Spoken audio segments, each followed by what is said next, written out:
This is Things You Might Have Heard, and we're going to present to you in moments the weekend's latest in information, politics, current events, and pop culture's news that you deemed as conversational. This is your go-to supplemental source for both mainstream and unconventional news that has you in mind. My name is Jay Cleveland Payne, and what we do is we post news stories out there on the internets, on our feeds that you get to engage in, and we take that engagement numbers and give you those stories for an update in the mornings of what stories are the tops because you said the tops. Now, this morning we're going to present to you 10 stories from the top 30 stories of the weekend, about 93 stories posted overall, so a lot of stories to pick from, and you chose the ones that were pretty juicy, and we hopefully we curated a good bit from there as well. Today is Monday, July 17th, 2023. We will explain deeper in detail how the feeds work and things going on after we get through the headlines, plus some fun stuff to come, so hang tight for all that stuff. We have the news coming up with our first story starting off in just a second. That is, of course, as we said, vetted by you and curated by me for this presentation. Let's get to story number one. And story number one begins with this one. Miranda Lambert stops concert to call out a group of girls being more worried about taking selfies than watching a show. Now, this one seems like a bit of deja vu because when I posted it, it actually seems like we posted it a few weeks ago or about in the last week or so because this incident is about a week old and it didn't get much response or didn't get enough response in the vetting process to pull it up. This weekend, it was by leaps and bounds the top story as everybody was on some Miranda Lambert. In fact, everybody apparently hates Miranda Lambert because all we heard was she's gross, she's stupid, she's not very good, and the fact that where this happened at her Vegas residency, there are a whole lot of empty seats, so people being there to take selfies ought to be something she should be happy about because at least somebody showed up. Now we know cell phones have been a big thing. We'll talk more about cell phones at concerts towards the end of today's headlines, but it would, people have them thrown at them. But essentially, they do become a bit of a distraction. Apparently, they were a distraction to Miss Lambert as she was performing, even though, as Manny says, the performances and shows themselves hadn't quite been stellar for her work. Let's go to story number two for this morning. This was a head scratcher that I'm still not quite understanding. Check out the link for the details to get into this one, and we'll get more details coming soon. But it took me 3 or 4 readings of various different articles to understand what happened. I still don't quite understand. The headline we have from USA Today's version is Carlee Russell found, missing Hoover, Alabama woman returns home. The story on this one is Carlee Russell was a woman who was returning home from work, and she did a 911 call on Thursday outside a gas station where she saw a toddler just kind of wandering around the highway. And then the next thing you knew, she was on the phone with her boyfriend's girlfriend, I think, but she's on the phone with someone. Next thing you knew, there were screams and then the sounds of background noise. Come Sunday, she was returned back to home, or returning home at least, went to a hospital for observation and was returning home, if not yesterday, this morning. And the details surrounding what's happening are still a little vague. In fact, the articles that have been written about this are not exactly well written, but they're all written the same, essentially telling the story that she was back, telling the story of what happened, and then just sort of trailing off into some sort of weird mystery, non-fulfilling end to this. We will probably get more details on this, although there have been a lot of stuff that was sort of true crime-ish over the weekend and last week, so they may have to fight for some of that attention. This is one that took a while to sort of process, and it probably will take even more time to process for most cases. Let's move on to the next story for this morning. That is really true crime that really shows how things work out if you have enough patience, essentially. Heuermann arrested in Gilgo Beach serial killings. I'm going to go quickly through this one because there's a lot to get into this one. Heuermann was a suspect for murders going over 22 years, killing victims between 22 and 27 years old, working as sex workers. And this is a case that's been going on for almost 22 years, or for decades as it is.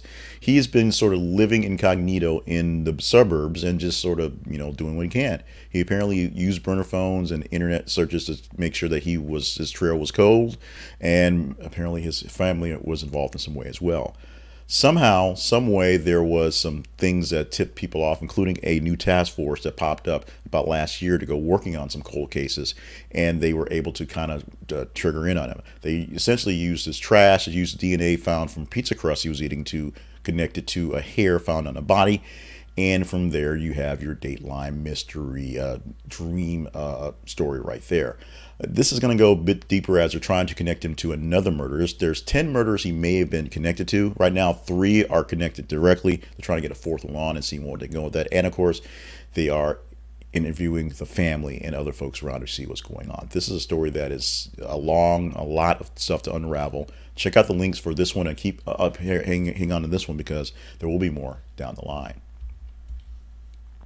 Meanwhile, the escaped Pennsylvania inmate Michael Burham was captured after a barking dog led owner to the suspect. Authorities received a tip of a suspicious person on Jackson Run Road in Conewago Township, Warren County in Pennsylvania. They mobilized resources, including personnel on the ground, aviation assets, and canines, and formed a large perimeter around the area to find Burham. Out there where he was. Burham was not housed in the Warren County Prison, so that's what issue that kind of came about there. The investigators continue to try to figure out whether he received any assistance out there on the lam.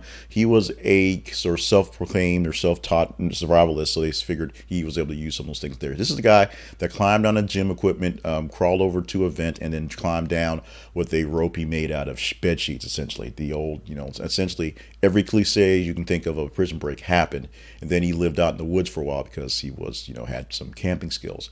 A barking dog essentially showed a person out there on his property that somebody was out there. The call was made, and the man was captured.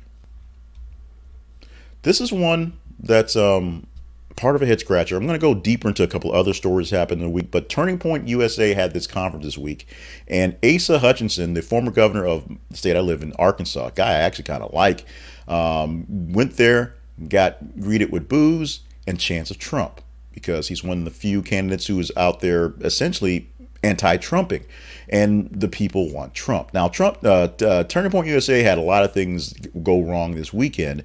One thing that went well for them and probably bad for everybody else was Donald Trump gave a long tirade on a bunch of stuff, which they loved. Although Turning Point has basically lost essentially all its backing in anything that's near a real journalism. So it's that. This was the conference that was started by as a conservative venue for college kids, for young people to get into, and it's turned into yet another, Trump concert type thing. If you're for Trump, then I guess you're down with this. Many people were at this. Another story we posted about Turning Point USA, although we did talk about his long speech, of course, was the actual straw poll. There's a straw poll that happens at all these things. Donald Trump is, well ahead at first place. Some of the news about DeSantis firing some staff and losing some steam basically happened here because the number 2 person in this, Vivek Ramaswamy. And so we're going to see how that plays out. And of course, Donald Trump was actually selling the praises of Mr. Ramaswamy over the weekend. So it's like bizarro world over there.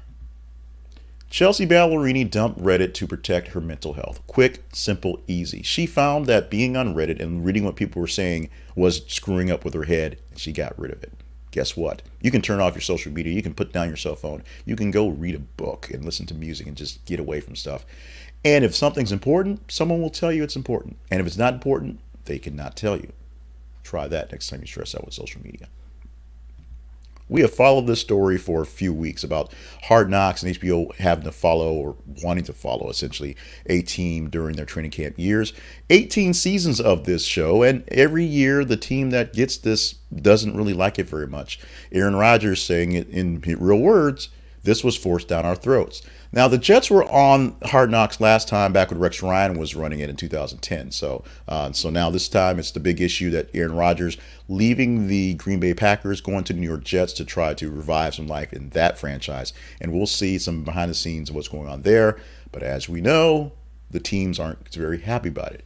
Aaron Rodgers saying it up front. We'll see how that plays out for the cameras. Another sports story. Johnny Bench apologizes after anti-Semitic joke at Cincinnati Reds Hall of Fame induction. Not very good. But he apologized for the comment on Sunday. Sunday when he apologized. He said it early on Friday, March 29th, saying that he wanted to focus on the Hall of Fame achievement of his friend and not that being Janie Paul and not, the words he said. Check out the link and go deeper into detail on what was said and how it went down, because it's a bit convoluted, if you will, but essentially it is a sign of the times. And it's not This is not me saying, hey, you know, I got to be nice to everybody, but political correctness is a thing because we all should know better at this point. It's not just boys being boys and clubhouse talk anymore. You have to really understand that, you know, these things matter, these things hurt, and it's not just a matter of, you know, hey, we'll get over it. Sometimes the things you say, they don't quite get over as well as you think. Good news for student loan holders, debt holders, maybe. Biden administration forgives $39 billion in student debt for more than 800 borrowers. Now, Joe Biden administration announced this would automatically cancel a debt for 804,000 borrowers, a total of about $39 billion in relief. Debt cancellation is a result of the administration fixes to repayment plans, which included update counts and borrowers' payments. Now, this basically came about because the Supreme Court basically struck down Biden's first attempt at this one for loan forgiveness, and this is something he can do essentially administratively with the red pen. The Education Department will let you know if you're on this list in a few days. And finally, back to cell phones being tossed at people. We talked about this when Bebe Rexha, phone throwing suspect, allegedly said he tried to hit her because, quote, it would be funny. And we think this is a deja vu thing as well. We think we posted this one a while back. We posted Bebe Rexha being hit, and we posted, I think we posted this one exactly, where they caught the guy, they talked to the guy, and basically he just thought, you know, it'd be funny to toss my cell phone, which costs, I don't know, $800, $900 on the stage and bop the singer on the head and see what happened. Well, you know, he basically effed up and he found out. Let's go to our teaser story for today. This is where we're going to actually get into the details on how the feeds work, because this is where it all comes happen, where the magic happens, if you will. So this story right here, we are teasing as a story we could talk about tomorrow. Tomorrow, we're going to pick from the top 15 stories of Monday and give you 8 of those in the presentation. How do you get into that top 15 is that you follow us on Twitter and Facebook. Twitter.com/T8_conversation and Facebook.com/This is Conversation Project. Facebook.com/This is a Conversation Project. What happens is every 50 minutes or so, we post a headline for you to engage in. And as you engage in it, which is like, love, hate, share, those things like that, you give it a score. Essentially, we see how many times people have touched it and done what to do with it. And we give it a score, put it in a spreadsheet that gives us a one true engagement score for each story. And we rank them from top to bottom. We'll take the top 15 tomorrow through Friday and give you 8 of those stories in this presentation. Today, we gave you 10 stories out of 30 because there were 3 full days to go through. We could talk about this one if you deem this one worthy. Laid off Twitter Africa team ghosted, that's a quote, without severance pay or benefits, former employees say. So when Elon Musk took over Twitter, and essentially after the company was in the process of paying for brand new land, brand new offices in Africa, you know, Elon laid off a bunch of people. A lot of people got let go. That happened. The problem is they offered a pretty good severance package and some benefits for folks, and they never got it. That's not so great. There are plenty of other things we could have picked for a teaser, but so just basically stop by our website, stop by our feeds and see what's going on as you're checking your other stuff and engage all day long. Look for this one to post in about 20 minutes as we're doing this live, or, you know, probably already posted if you're watching the video replay or listen to the audio replay. Go to our feeds, engage in the stories, and you tell us what stories to chat up for the next day. Now we're going to chat up about our sponsor pick for the day. We're going to highlight PS Print. PS Print is a print shop, online print shop that can take care of all your needs pretty quickly, pretty inexpensively, and with great quality. If you're looking for business cards, they got them. Banners, they got them. Flyers, they got them. Those little posty things you stick on your walls, they got them. Wrapping tape, they got them. Stickers, they got them. They can take care of you because they got you whatever you got. PS Print is one of the premier online printing agencies because, number one, they're backed by Deluxe, those guys that print out your checks and things like that. So they have a lot of work behind them. And 2, they just do great stuff. Check out our link, our affiliate link, and see if there's something they can do for you. I'm sure they can. And if you do that, they'll do something for us. Give us a couple pennies off your purchase. Go to thisisaconversationproject.com/PSprint. This is theconversationproject.com/PSprint. Visit our sponsors page and visit many of our other sponsors. But this morning we are proud to present a newer sponsor into our batch of folks, and we're proud to give you a great quality product as they will present them to you at PS Print. Let's celebrate us right now. Let's talk about the Conversation Project, which lives at thisisaconversationproject.com. gmail.com. If you enjoy the things we do here, we ask a couple things of you. Number one, make sure you are going to the feeds and getting engaged in what's going on Facebook and Twitter, sharing the feeds and the videos and the podcasts and the newsletters, all the things we're producing for the world, including the weekend stuff, the weekly wrap up, and the story of the week, so that people can get more engagement and get more people in the family. And of course, if we're doing good stuff, you want to help us do more good stuff, check out our sponsors or go to our partnerships page and see if there's ways that we can partner up to get more things done. We need support. We need things to help. You understand how all these internet things work these days. They're not corporately sponsored. They're not big time funded by the big corporations. Trust me, we're not a part of iHeart or Citadel or any of those folks. This is independent, all independent, and done on the dimes that I can put together and the dimes that you help send our way. So your sponsor buys and your partnership buys are very much appreciated. Check them out if there's some ways that you can find to connect with us. We greatly appreciate that. Now, as promised, we got taken care of all the yucky stuff. The broccoli has been eaten. It's time for dessert. It's time for the fun stuff for this morning. Let's get into the fun stuff this morning, starting off with our birthday list for July the 17th. July 17th birthdays include Donald Sutherland, who's 88 years old today. Now, it was kind of a mixed bag of folks to get in there. We try to find some more younger, more relevant folks, if you will. But I'm just a big fan of Donald Sutherland, so we're going to put him in there. Star of great things as a young person, of course, The Great Escape, and then, of course, playing more older villain type government type folks in some older things. Donald Sutherland, that's his name, say that properly. 88 years old on the day. Also, birthdays on today include David Hasselhoff, the Hoff, turning 71 years old on the day. A lot of things coming out about him lately with, I guess, the nostalgia of things going on. Of course, there's some stuff. We'll have some stuff on Berlin Wall later in the week to talk about. And, of course, David Hasselhoff is technically the original TV version of Nick Fury, back when Nick Fury looked like the white guy with his things on his hair. Now he looks like Samuel Jackson because, long story, he looks like Samuel Jackson. 71 years old on the day. Mark Burnett, the producer from Survivor and other great things, 63 years old on the day. Of course, married to Roma Downey, which is probably the bigger feat that he has. But yeah, those are birthdays for today. One not quite as exciting as some days. We'll get better this week, I promise. Today in history, going back today on the 17th of July, things that happened on this day include the Midwestern heat wave of the United States that reaches peak from 1995. Chicago, Milwaukee, Wisconsin, among other cities, set all-time high temperatures, and heat claimed nearly 400 lives on this day, all by itself.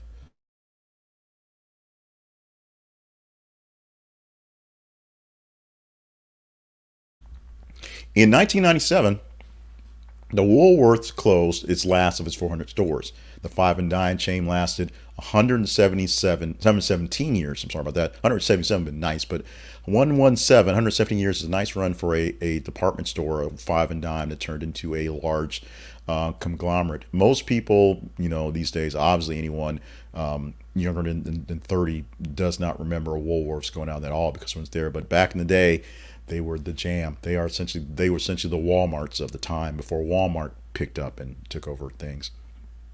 And in 2019, Mexican drug cartel head Joaquin El Chapo Guzman was sentenced to life in prison, plus 30 years, just to make sure, in New York City.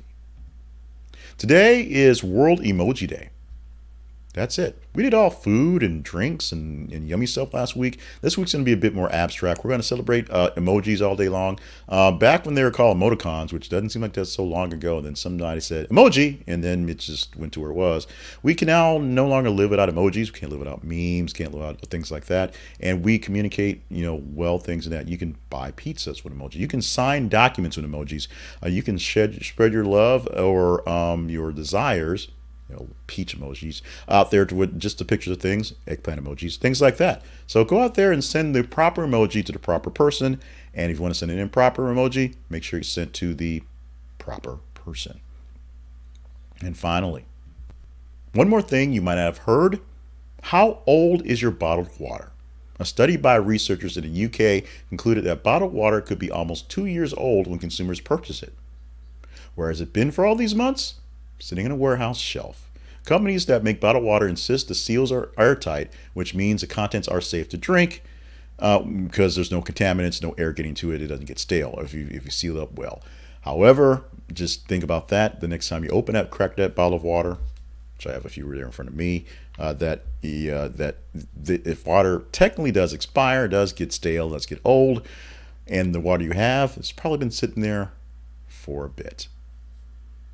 I'm Jay Cleveland Payne. This has been Things You Might Have Heard for Monday, the 17th of June, 2023. Thank you for this edition, being here for this edition of the show. Thank you for being with us for what we do here. We have lots of things that we contribute with all week long, and you can find the bulk of them at our website. This is aconversationproject.com. We love to have you there and just visit to see all the goings-ons we have at the website. If you think we're doing good work, stop by one of our sponsors or check out the partnerships page and see if there's ways you can help us go on. Make sure you're following us on the feed so we know what to talk about, and just keep being you. Make sure you're staying hydrated, staying limber and on task for all the grand things that you are here on this planet to do, and just be here tomorrow. We do it live at 5:50 every single weekday morning in Central Time, so check it out on the YouTube page, the Facebook page, the Twitter page. When Thread starts doing this stuff, we'll do it on Threads as well. And just stick with us all day long. Every 50 minutes, we're posting new stories for you to engage in, so please engage. We appreciate you. We'll do this again come Tuesday.